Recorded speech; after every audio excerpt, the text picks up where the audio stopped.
Atos dos Apóstolos, capítulo 42. A viagem e o naufrágio. Paulo estava afinal a caminho de Roma. E como se determinou que havíamos de chegar para a Itália, escreve Lucas, entregaram Paulo e alguns outros presos a um centurião por nome Júlio, da corte Augusta.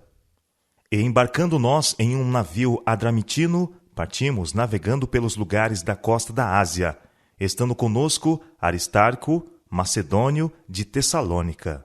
Atos capítulo 27, versos 1 e 2. No primeiro século da era cristã, as viagens por mar eram feitas com peculiares dificuldades e perigos.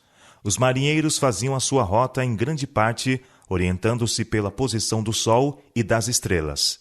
E quando estes corpos celestes não apareciam, e havia indício de tempestade, os proprietários dos navios temiam aventurar-se em pleno mar. Durante uma parte do ano, era quase impossível a navegação sem riscos.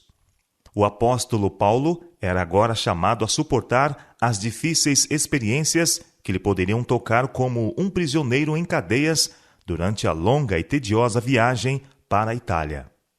Uma circunstância suavizou grandemente as dificuldades de sua vida.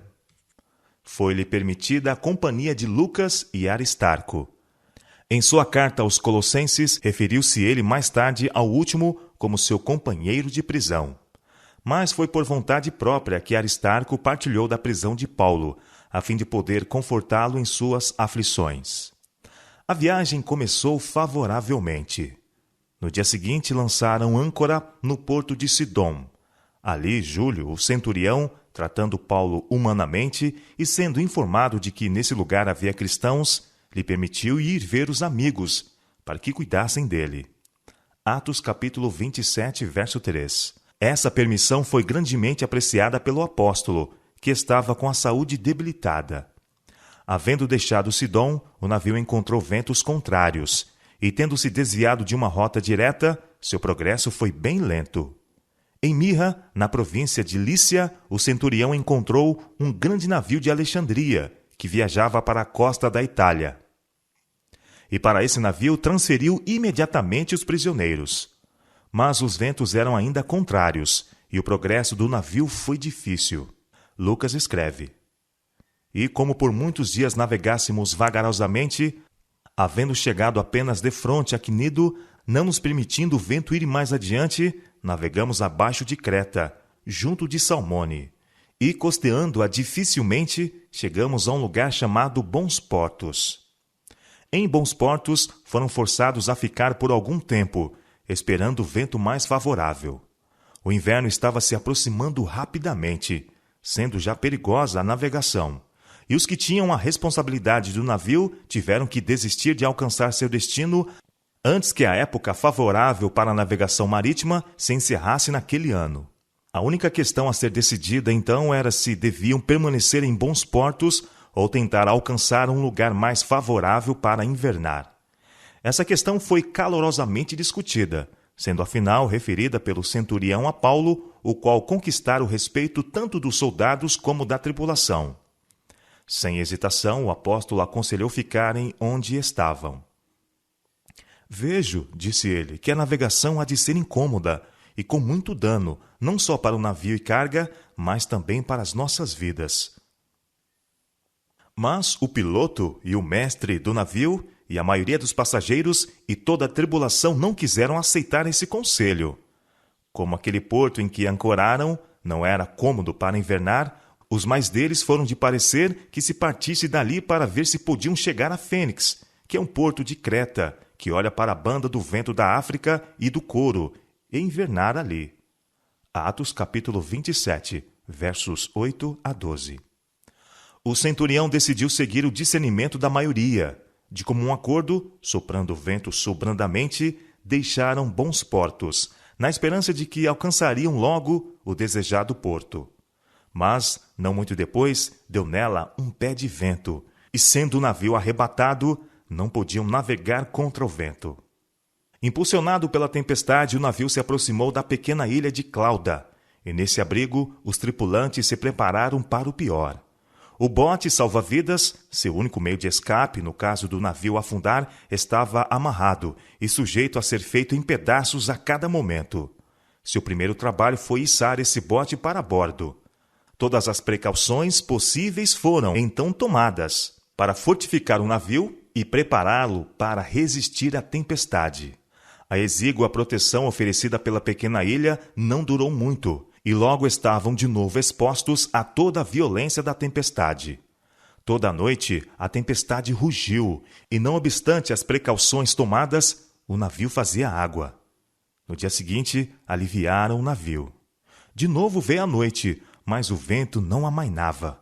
O navio abatido pela tempestade e as velas rotas era, pela fúria do vento, atirado de um lado para outro lado. A cada momento parecia que o madeiramento dos costados, que não deixava de ranger, se iria abrir, tal a veemência dos abalos e estremecimentos produzidos pelos choques das ondas. A invasão da água mais aumentava, e a tripulação e passageiros trabalhavam continuamente nas bombas. Não havia um momento de repouso para ninguém a bordo. E ao terceiro dia, escreve Lucas, nós mesmos, com as nossas próprias mãos, lançamos ao mar a armação do navio.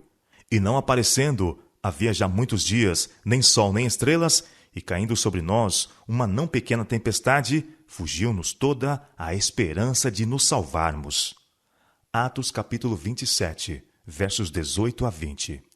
Durante 14 dias flutuaram sobre um céu sem sol e sem estrelas. O apóstolo, embora sofrendo ele próprio fisicamente, tinha palavras de esperança para o momento mais crítico, uma mão auxiliadora em cada emergência. Agarrou-se pela fé ao braço do poder infinito e seu coração se apoiava em Deus. Não temia por si. Sabia que Deus o preservaria para testificar em Roma da verdade de Cristo. Porém, seu coração se comovia de piedade pelas pessoas que lhe estavam ao redor, pecadoras, degradadas e não preparadas para morrer.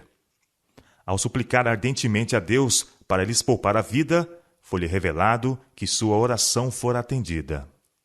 Aproveitando a vantagem de uma trégua na tempestade, Paulo ficou na coberta e, levantando a voz, disse: Senhores, na verdade, era preciso terem-me atendido e não partir de Creta, para evitar esse dano e perda.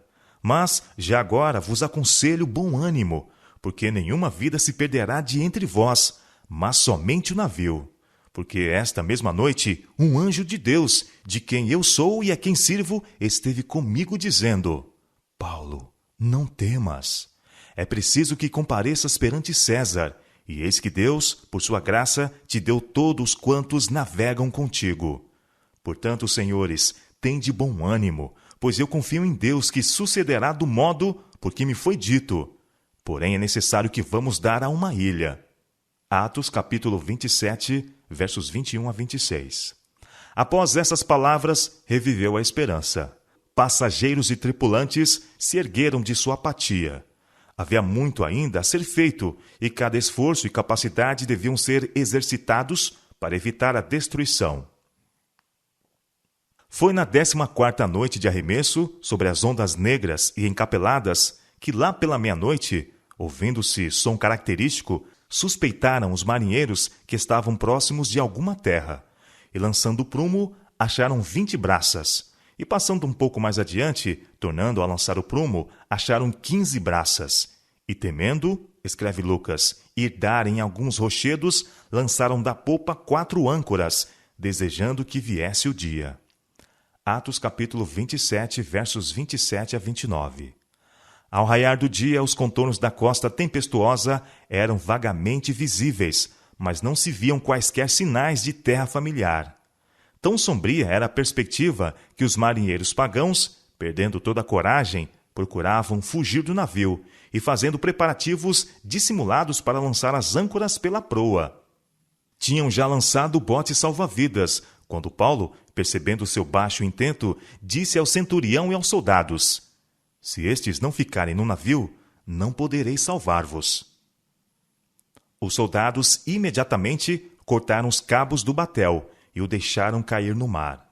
A hora mais crítica estava diante deles. De novo, o apóstolo disse palavras de encorajamento e exortou a todos, soldados e passageiros, para que tomassem algum alimento, dizendo: É já hoje o 14º dia que esperais, e permaneceis sem comer, não havendo provado nada. Portanto, exorto-vos a que comais alguma coisa, pois é para a vossa saúde, porque nenhum cabelo cairá da cabeça de qualquer de vós. Atos, capítulo 27, versos 30 a 34.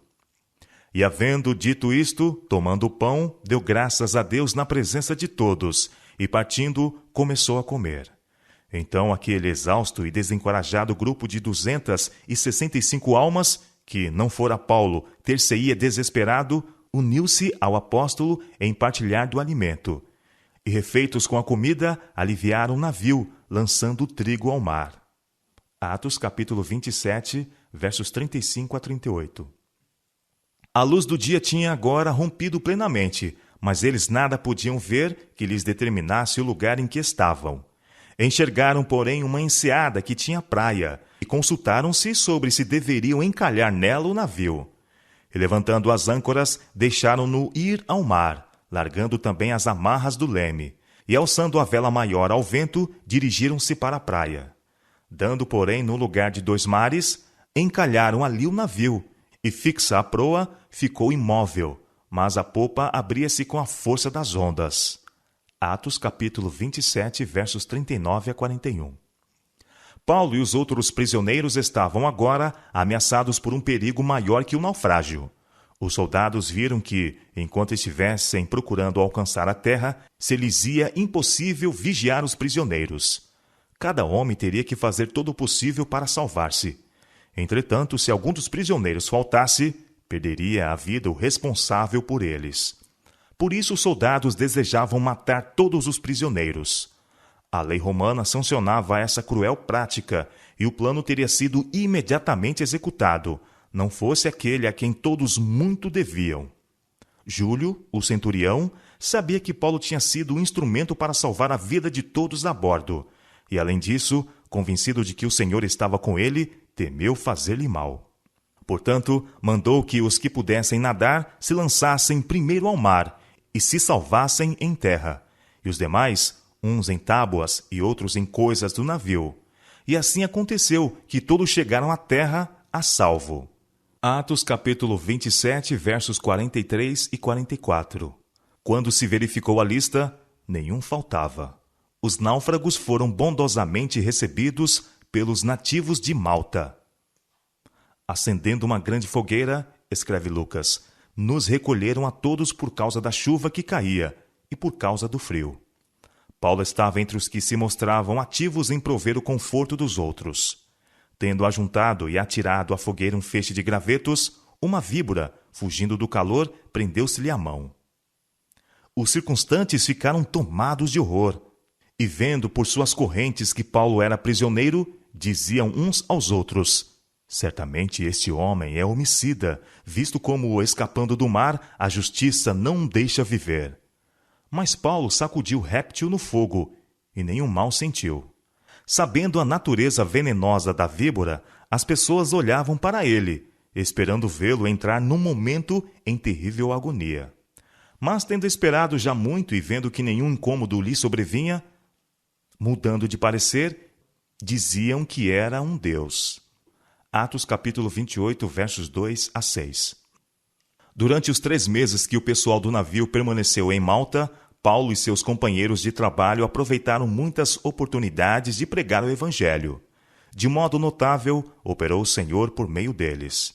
Por amor de Paulo, toda a tripulação do navio foi tratada com grande bondade. Todas as suas necessidades foram supridas, e ao deixarem Malta, foram liberalmente providos de todo o necessário para a viagem. Os principais incidentes dessa permanência ali são descritos por Lucas. E ali, próximo daquele mesmo lugar, havia umas herdades que pertenciam ao principal da ilha, por nome Públio, o qual nos recebeu e hospedou benignamente por 3 dias. E aconteceu estar de cama, enfermo de febres e disenteria, o pai de Públio, que Paulo foi ver, e havendo orado, pôs as mãos sobre ele e o curou. Feito, pois, isto, vieram também ter com ele os demais que na ilha tinham enfermidades e sararam. os quais nos distinguiram também com muitas honras, e havendo de navegar, nos proveram das coisas necessárias. Atos capítulo 28, versos 7 a 10.